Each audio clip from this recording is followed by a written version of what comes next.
अरे टुन्नू जी, जल्दी आइए, देखिए इस बूढ़ी दादी की क्या हालत हो गई है। इतनी ठंड में ये तो बिल्कुल जम गई हैं। हमें फौरन इनके लिए कुछ करना होगा। मैं अभी सूखे पत्ते और तिनके लाता हूँ रानू, ताकि हम आग जला सकें। बेचारी, इस उम्र में इतना कष्ट। आप घबराइए मत दादी, हम आपको कुछ नहीं होने देंगे। तुम दोनों का दिल बहुत बड़ा है।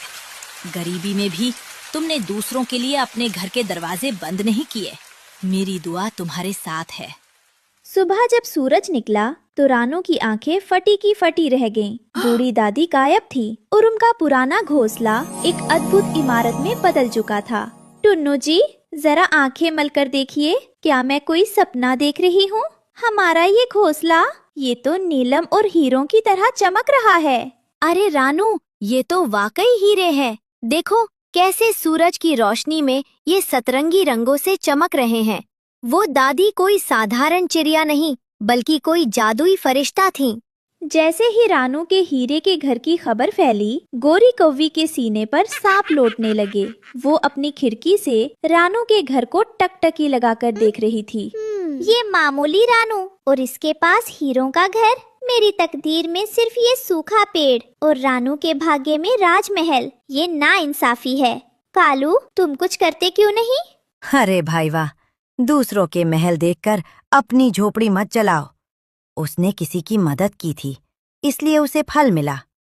अब क्या तुम चाहती हो कि मैं जाकर उसके घर से हीरा चुरा लाऊं?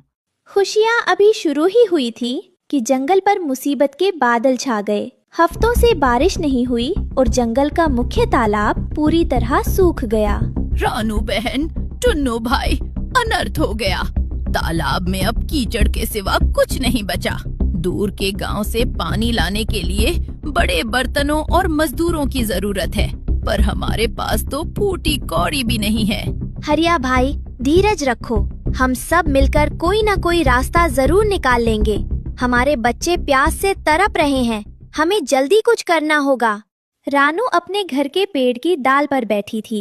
उसकी नजर उन मासूम बच्चों पर पड़ी जो पानी की एक बूंद के लिए बिलख रहे थे। टुन्नू जी, ये हीरे किस काम के, अगर ये किसी का गला तर ना कर सकें। ये चमक मुझे अब चुभ रही है। जब पूरा जंगल प्यासा है तो मैं इस आलीशान महल में सुकून से कैसे सो सकती हूँ?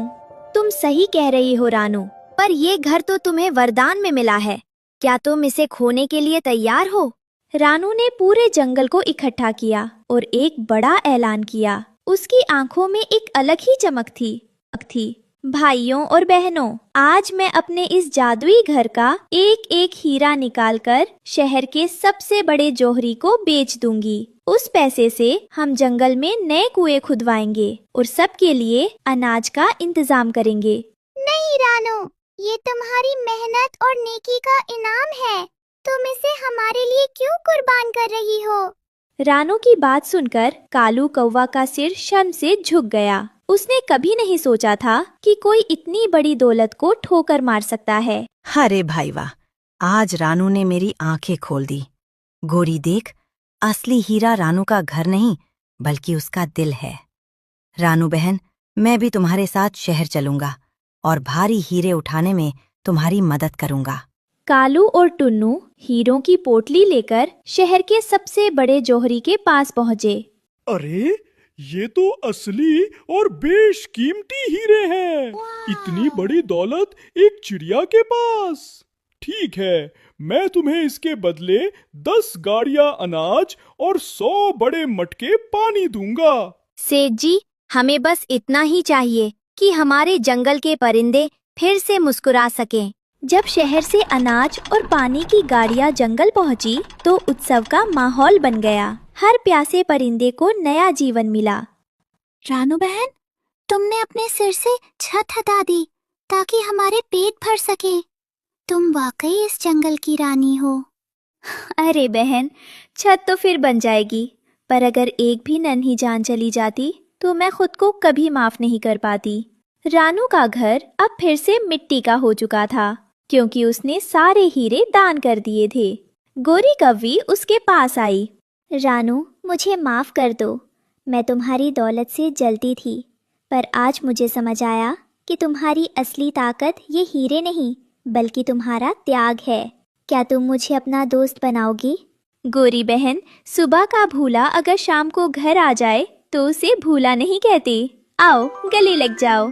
रानू और टुन्नू फिर से अपने पुराने सादे जीवन में लौट आए, पर अब उनके पास पूरे जंगल का आशीर्वाद था। रानू, भले ही हमारे घर में अब हीरे नहीं चमकते, पर आज मुझे जो सुकून मिल रहा है वो उस महल में भी नहीं था। सच कहा टुन्नू जी, मिट्टी की खुशबू में जो अपनापन है वो हीरो की ठंडक में कहाँ। उसी रात वही जादुई परी फिर से प्रकट हुई। उसके हाथ में एक दिव्य प्रकाश था। रानू, तुमने मेरी परीक्षा पार कर ली। मैंने तुम्हें दौलत दी थी ये देखने के लिए कि क्या तुम बदल जाओगी, पर तुमने उस दौलत को भी दूसरों की सेवा में लगा दिया। परी माँ, मुझे वो हीरे वापस नहीं चाहिए। बस हमारे जंगल में कभी सूखा ना पड़े, यही वरदान दीजिए। परी ने अपनी छड़ी घुमाई और जंगल के बीच से एक मीठा झरना बहने लगा जो कभी नहीं सूखने वाला था। ये झरना हमेशा बहेगा और जब तक रानू के वंशज इस जंगल में रहेंगे, यहाँ कभी कोई भूखा नहीं सोएगा। अरे भाई वाह, अब तो पानी भी है और रानू बहन की नेकी भी। अब तो बस पकोड़ों की बारिश हो जाए तो मजा आ जाए। जंगल अब पहले से भी ज्यादा खुशहाल था। रानू ने सबको सिखा दिया कि सोने चांदी से बड़ा गहना दया और बलिदान है।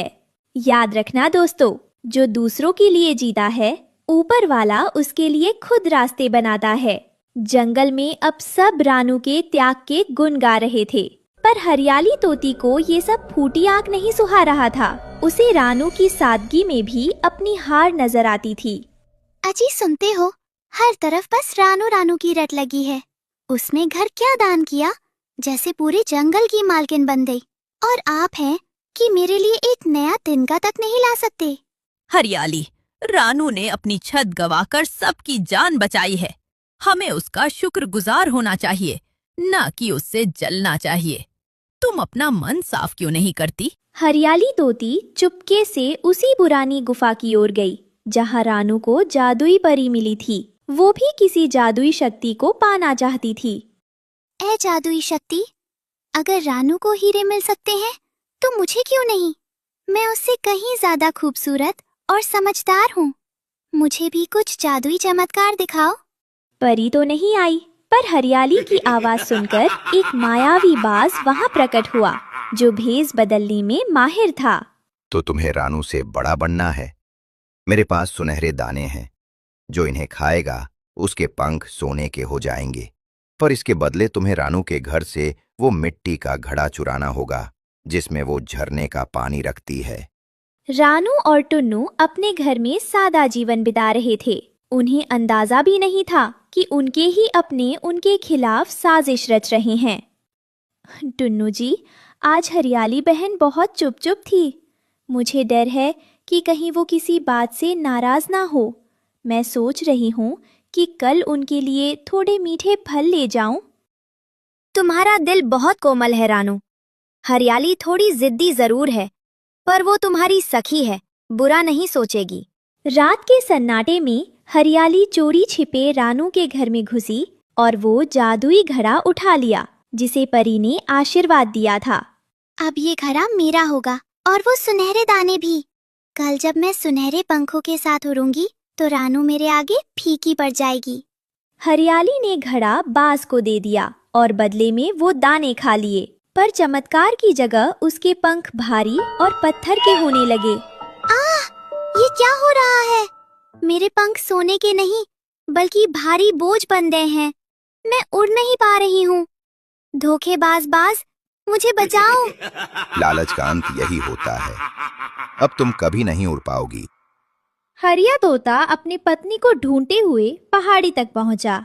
उसे इस हाल में देखकर उसका कलेजा मुंह को आ गया। हरियाली, ये तुमने क्या किया? मैंने मना किया था ना कि दूसरों की बराबरी मत करो। अब देखो, तुम अपने ही लालच के पिंजरे में कैद हो गई हो। रानू को जब पता चला तो वो टुन्नू और कालू के साथ पहाड़ी पर दौड़ी आई। हरियाली को पत्थर जैसा देखकर रानू की आंखों में आंसू आ गए। हरियाली बहन, तुमने ये क्यों किया? अगर तुम्हें कुछ चाहिए था तो मुझसे मांग लिया होता। मैं तुम्हारे लिए अपनी जान भी दे देती। रानू, मुझे माफ कर दो। मैं तुम्हारी चमक से जल गई थी। अब मैं कभी नहीं उड़ पाऊंगी। मुझे मर जाने दो। अरे भाई वाह, रोने से काम नहीं चलेगा। उस बाज ने इस घड़े के पानी से ही जादू किया था। अगर रानू अपने त्याग के आंसू इस घड़े में डाल दे तो शायद ये जादू टूट जाए। रानू ने घड़े को अपने सीने से लगाया और सच्चे दिल से ईश्वर से प्रार्थना की। उसके निस्वार्थ प्यार के आंसू घड़े के पानी में गिरे। हे मालिक, मेरी सखी को बचा लो। इसके बदले चाहे तो मेरे पंख ले लो, पर हरियाली को फिर से आजाद कर दो। रानू, तुम वाकई फरिश्ता हो। मैंने तुम्हारा बुरा चाहा और तुमने मुझे नई जिंदगी दी। आज से मैं तुम्हारी दासी बनकर रहूंगी। दासी नहीं बहन, तुम मेरी सखी हो। बस याद रखना, दूसरों की थाली में घी हमेशा ज्यादा ही दिखता है, पर अपनी सूखी रोटी में जो सुकून है वो कहीं नहीं। जंगल में अब एकता थी। हरिया तोता और हरियाली अब रानू के सबसे बड़े मददगार बन गए थे। अरे बिटिया की कसम, नेकी ही असली मरहम, क्योंकि जो अपनों को माफ करना जानता है वही असली राजा होता है।